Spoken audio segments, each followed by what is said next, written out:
Hi, I'm Joni Patry, and welcome to my YouTube channel. Well, today I have a very interesting chart that I wanted to analyze with you. I think you'll be fascinated.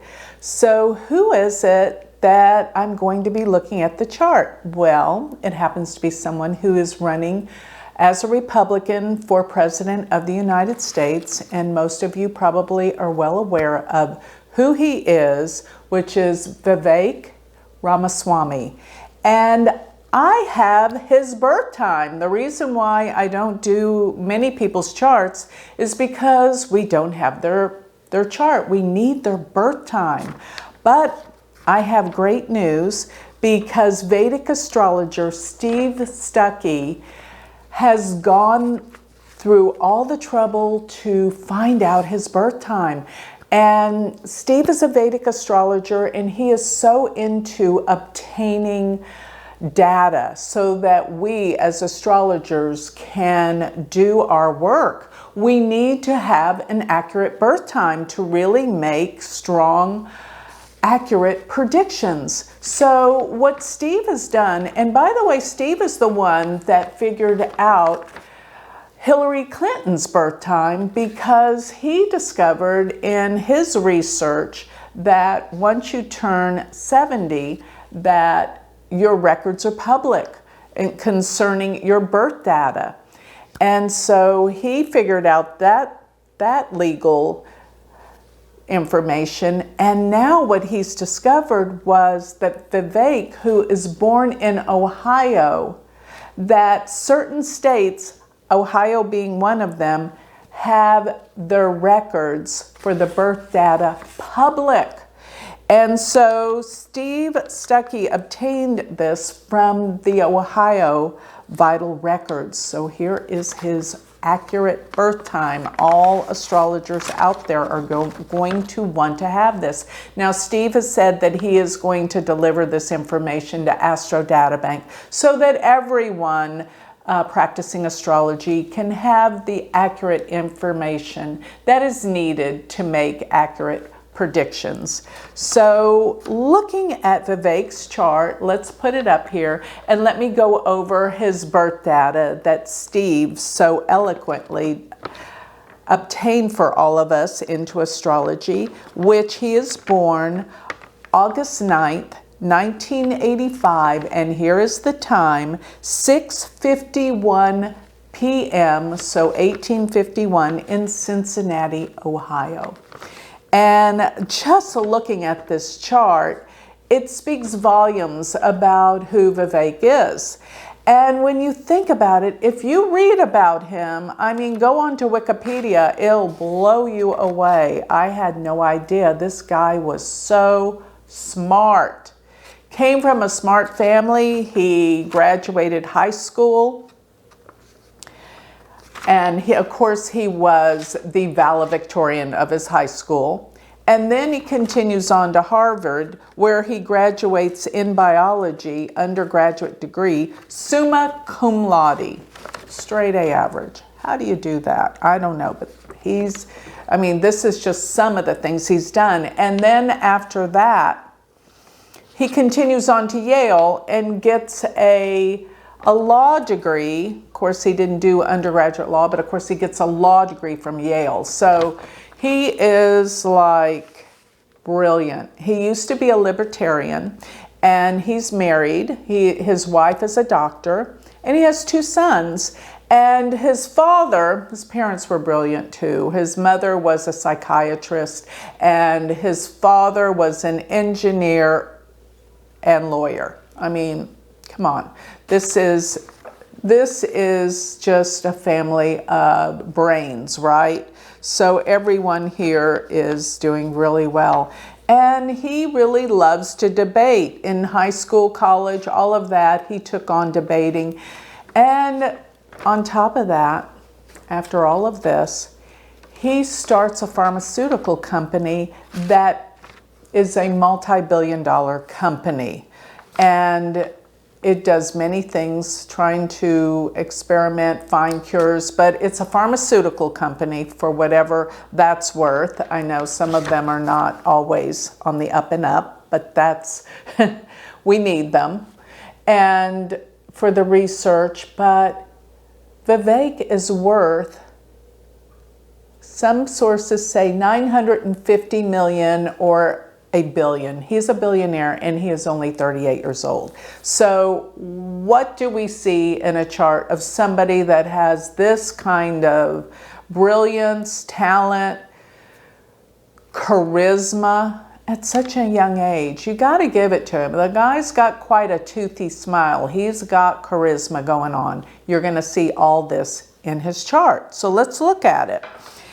Looking at Vivek's chart, he has Sagittarius as his ascendant rising sign, and that puts Jupiter as the chart ruler. Jupiter, of course, goes to the second house. The second house deals with money, finances. Jupiter expands that. And of course, it is your family as well, the second house. But you might notice one deterrent here. Jupiter is debilitated by being in Capricorn. That, in essence, in Vedic astrology, they say weakens the planet when it's debilitated. But of course, there's all these Nichabanga rules that can cancel it out. But it still has its ways of causing some initial difficulty, but you overcome it when it is, the debilitation is pretty much what they say, Nichabanga, canceled. But I always feel that debilitated planets always have some issue that, well, they overcome. And then usually when they overcome it, it becomes their strengths. So looking at that, Jupiter in Capricorn in the second house, I mean, you can't notice that right away, his Jupiter in Capricorn, when you go to Saturn, which rules Capricorn, his Saturn is exalted. Right there, that's a cancellation. So the ruling planet, the ruling sign that Jupiter's in is Saturn. And because that planet is exalted, this changes the whole dynamics of a debilitated Jupiter. Now, Saturn being in Libra, exalted in the 11th house, will bring him into connection with very, very powerful people. Just people that are elites, people that are powerful and influential in many ways. Saturn being in Libra, in the 11th house of the people you know, groups and organizations. And I'll tell you something else about him. He likes to hang out with people that are older, more mature, and wiser than him. He always has, with Saturn being in the 11th house. It is with K2 though. And K2 is this very unusual planet that can deal with karma, the past, and most of all, whenever a planet is with K2, even if it's a natural malefic, but it's in its own sign or exalted, they say that it brings it out for the good of whatever house that Saturn or the planet with K2 are in. So that goes with groups, organizations. That means he knows very powerful people in his life.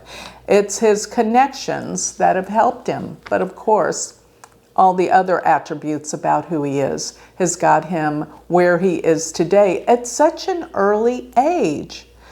So going back to his Jupiter, I can't help but notice directly opposed his Jupiter in the 8th house. Look what's going on in the 8th house. He has Mars, Sun, and Mercury all together in the sign of Cancer. Now, right off the bat, that doesn't look so good because the 8th house is one of the most difficult houses of the horoscope. And I can't help but notice Mars. Mars is debilitated in Cancer, so that means Mars is weak. How can he have a weak Mars with all that he has accomplished and done. Mars deals with courage. It deals with power. It deals with, well, really, the willpower to do things. So how does this equate in his life? Well, let me tell you. Look at the dispositing planet that Mars is in. Mars being in Cancer, its debilitation sign. Well, the moon rules Cancer, just like his Jupiter being debilitated. The ruling planet Saturn's exalted. Well, the same thing happens with his Mars.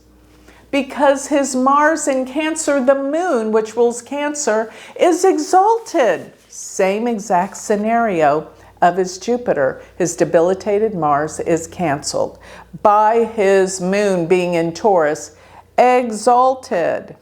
And it does make sense to me that his moon is in the nakshatra Kritika. Kritika goes right to the point and cuts to the chase.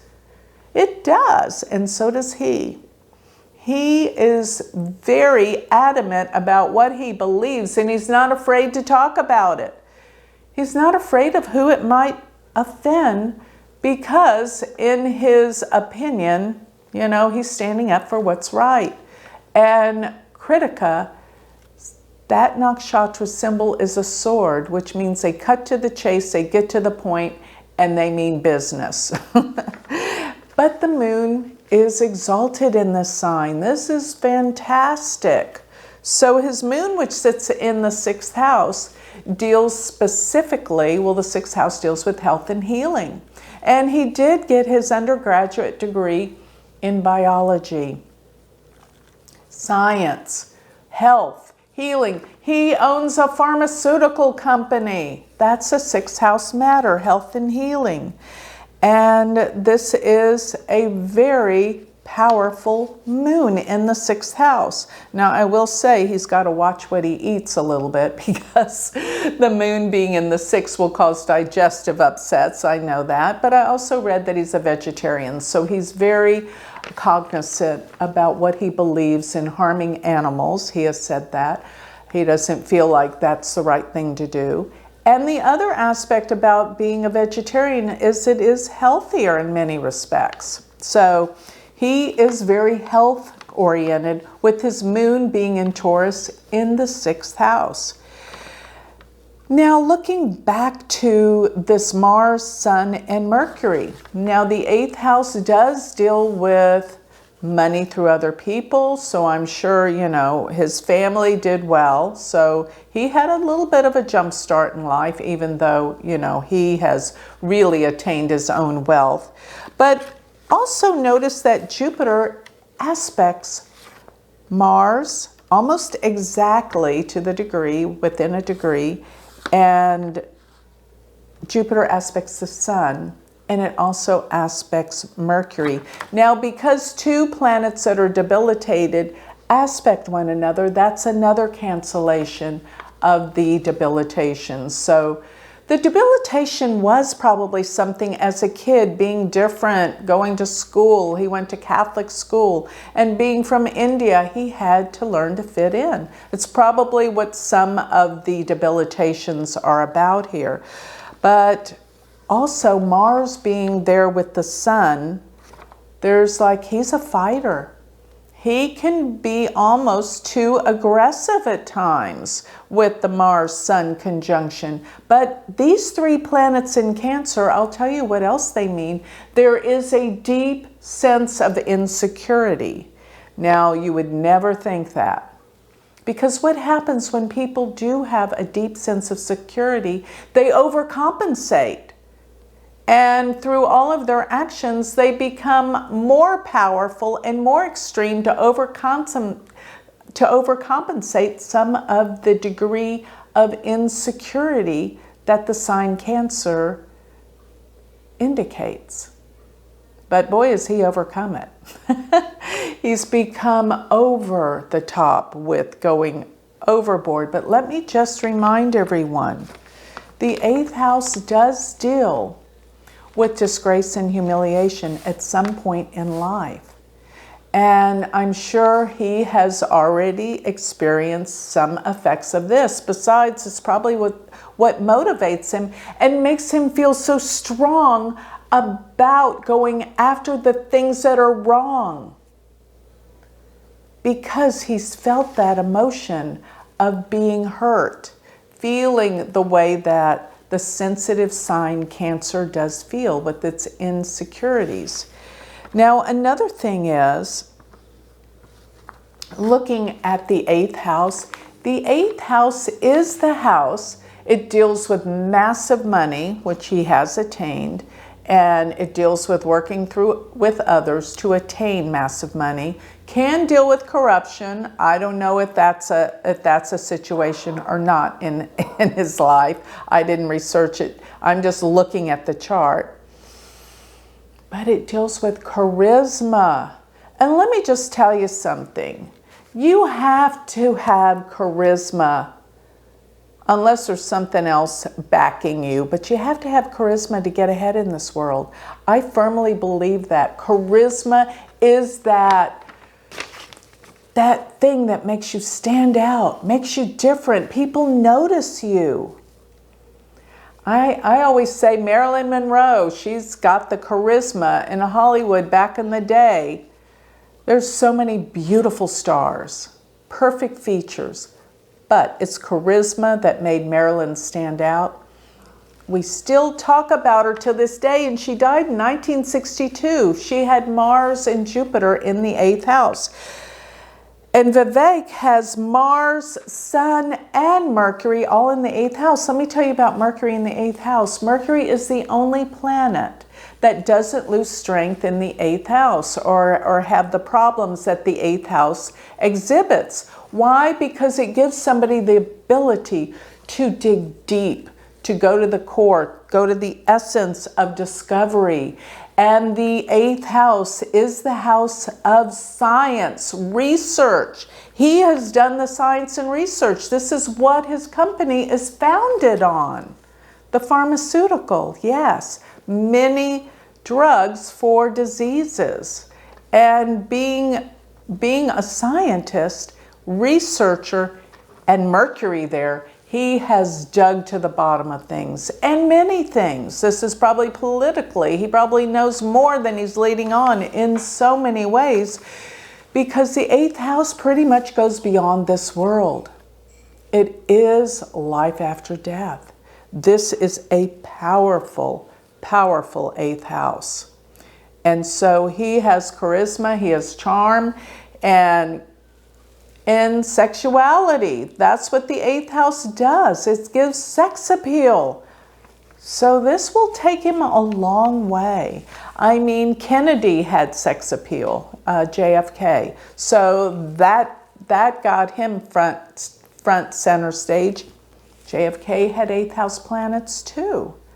Yes, he had Mars and I believe it was Mercury as well, yes, in the 8th house. So this is going to have him be noticed. Already has. He's only 38. And look where he is. So Rahu being in the 5th house gives him extreme intelligence. The 5th house is intelligence. Rahu is extremes. But I'll tell you something about that intelligence with Rahu being there. He obsesses about things. I've never seen anybody with a 5th house that wasn't compulsive and obsessive about their ideas. So that's another thing to be looking at. And he obsesses, the ruler of his 5th does go to the 8th. There's some deep, deep stuff here. I mean, he goes to the core and the bottom of things. And there could be some stuff we don't know about him with this 8th house. I'm sure we'll find out as time goes on. I'm starting to think. But Venus being in Gemini, and it's in the 7th house, his wife must be lovely. Why? Because Venus is the wife in a man's chart. And she's a doctor. So they met in college while she was studying medicine. But Venus is in Gemini, so we haven't seen her yet, but she has to be very attractive, and she has to be highly intelligent, with Venus being in the sign of Mercury for communications. But also there's some other aspects in this chart aside from the Jupiter aspecting all the planets in the 8th house. We also have Mars and Saturn fully aspecting each other with the Vedic aspects. Saturn with its 10th aspect aspects Mars, and Mars with its 4th full aspect is aspecting Saturn. So we have this mutual aspect of Mars and Saturn. And I have to tell you that in this 8th house, which deals with research and getting to the bottom of things, high degree of intelligence. By the way, Einstein had Mars Rahu in his 8th house. Look at the research and the intelligence that he brought on. Einstein had an exalted Mars. Vivek has a debilitated Mars, but it's canceled.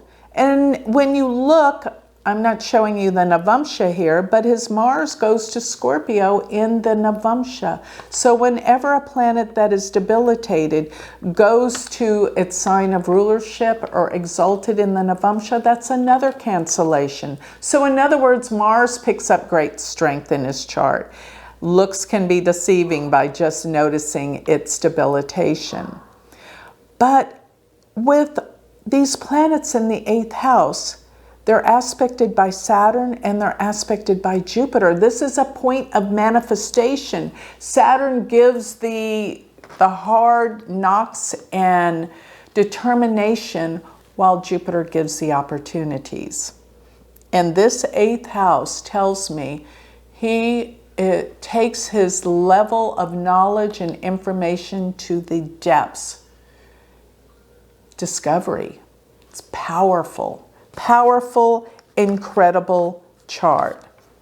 Now I want to look at his transiting planets. So in other words, what's going to be happening for Vivek, and also his dashas, because I happen to notice that he is in Jupiter's Mahadasha. So in other words, the dashas are the Vedic predictive system that we use, and they're very long cycles. And when you change into a new dasha, your whole life changes exponentially.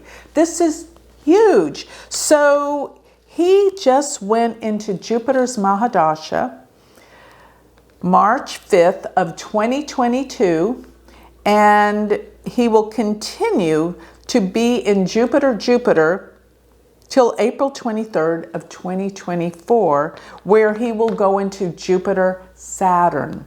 And he will be in that Jupiter-Saturn all the way till November of 2026. So looking at Jupiter and looking at Saturn, this is very, very powerful, because his Jupiter is the planet that disposits to Saturn, and Saturn is exalted. So the reason why I'm looking at the Jupiter-Saturn so closely is that will be the time when the elections happen, November of 2024. He will be in Jupiter-Saturn. And if you will look at Jupiter and how it is located from Saturn, count clockwise, 1, 2, 3, 4, 5, 6, 7, 8, 9, 10. Saturn is 10 placements from Jupiter, which is exceptional. And Saturn sits in the 11th house of great gains. This is looking good for him. The dashas are wonderful. Now, the next thing when we look at the transiting planets, we need to look at the transits in terms of the dasha lords, and as well as when they cross over one another. So let me explain that. So we're going to be looking at where the transit of Jupiter is, mainly because he's in Jupiter's dasha, and Jupiter is the planet that gives opportunities, luck, and fortune. So looking at Jupiter, August 3rd, which is, the time that the debates went on in August. And he did quite well for himself. A rookie being there for the first time, are you kidding? He stood his own. So whether you liked him or not, you got to consider he stood his own. And he stood and said what he wanted. Against the public not liking Trump so much, he was standing there saying he'd support Trump. And, that can hurt him, but of course it can help him. And we've got to be open-minded here and get rid of our biases to try to see what these charts are trying to tell us. So August 3rd, Jupiter was conjuncting his Rahu. Now Jupiter's going to go retrograde and cross over Rahu 2 more times. So he's got 2 more major hits that are going to bring him up in the world because Jupiter's in his 5th house. Transiting, that is, his transit of Jupiter is transiting his 5th house on his Rahu. It was in August 3rd, will be back again October 5th. So he's going to be center stage again sometime in October. Remember that these transits are around this time, so you don't have to think of them as like that's the only day. Weeks before and after, they're in effect. Now, what's very interesting is the transit of Uranus, which it is going to be aspecting his Saturn exactly October 15th. His Saturn sits at 27 degrees of Libra. Uranus is 27 degrees of Aries. This means a sudden, unexpected change that could turn over everything. Because remember, Saturn is vitally important. Deals with people he knows. There's going to be a major turnover. Okay, this could be shocking, may not be good, but let me tell you what is. So by March 15th, when Jupiter crosses over Rahu for the 3rd and last final time, that will be another big elevation for him. Opportunities, good things are happening. Jupiter Rahu is extremes, and it deals with extremes of opportunities generally. Now, here's what I feel is unbelievable. That at the time of April 22nd through April 27th, Uranus and Jupiter are going to conjunct exactly at 27 degrees of Aries, meaning Jupiter-Uranus. That aspect is giant. It deals with sudden, unexpected changes. Sometimes they're scary changes, I got to tell you. So people that have this Jupiter-Uranus conjunction in their natal charts always have major shifts and changes in their life. And sometimes they're not so easy. Sometimes they're catastrophic because Uranus is sudden, unexpected changes. And Jupiter expands it all the more. So looking at his chart, in April, and remember once again, this is going to be around April 22nd and April 27th, when the Jupiter-Uranus conjunction occur, they're going to be exactly opposed to Saturn. And looking at his Saturn, it's in the 11th house, which is the house of great gains, but it could be some unexpected change that is going to occur. And Saturn rules, in his chart, rules the 2nd and the 3rd. He must be careful, but I'm suspecting that this is going to elevate him, okay? But he must be careful because we never know. Uranus is unexpected. We can't predict with it usually, but this is something truly huge that's going to happen when this conjunction comes together. So something big is going to change. Maybe something will end, but something begins. It is huge. I can't even tell you. It's like something truly remarkable is going to happen.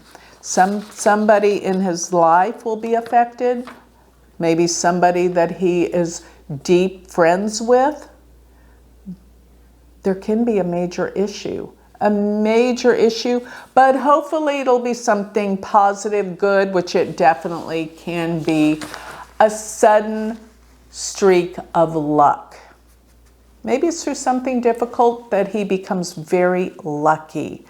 And what I want to say is Uranus is sudden unexpected events, and Jupiter is opportunities and luck. So it could be a sudden lucky windfall of some sort as this Jupiter-Uranus from the 5th to the 11th house occurs. He's right in the middle, in the thick of things. Then what I see happening after that, by May 28th, in May, Jupiter's going to cross from Aries into Taurus. And it's going to be crossing over his natal moon. And that is generally optimism. It's in his 6th house, so he's in for the fight of his life. I'll give him that. And the moon does rule the 8th house, so there's some deep, dark stuff that's coming out maybe about him, but he's able to handle it. You know, that's what happens when you run for president. You better not be afraid of hiding anything because it's going to come out. But I think in the long run, this is extraordinary. Jupiter crossing over his moon. And even when you look, yes, I mean, things are changing. I just noticed, though, his Saturn Ketu sits in the 6th house from his natal moon. So he does need to be cautious with that Jupiter-Uranus opposing that Saturn. Something's up here. Now, July 18th, 2024, excuse me, 2024. Jupiter is going to be aspecting his natal Jupiter. So Jupiter comes into Taurus and it's casting a trine to his Jupiter. What's good about this is the fact that he's in Jupiter's Mahadasha. And before that, when Jupiter was aspecting his Saturn, what's good about that? The fact that Saturn is his sub-cycle ruler at the time. Jupiter, Uranus aspect his Saturn. So these are all positives. Jupiter aspecting his Jupiter in the 2nd house, his voice will be strong, he will be heard. Yes. And with Jupiter in his chart, it's his chart ruler. He's becoming stronger, more powerful as Jupiter aspects natal Jupiter. And this will be happening a number of times. First go round will be July 18th, 2024. Second go round will be January 16th of 2025 and February 23rd of 2025. I think he's got a good shot at this.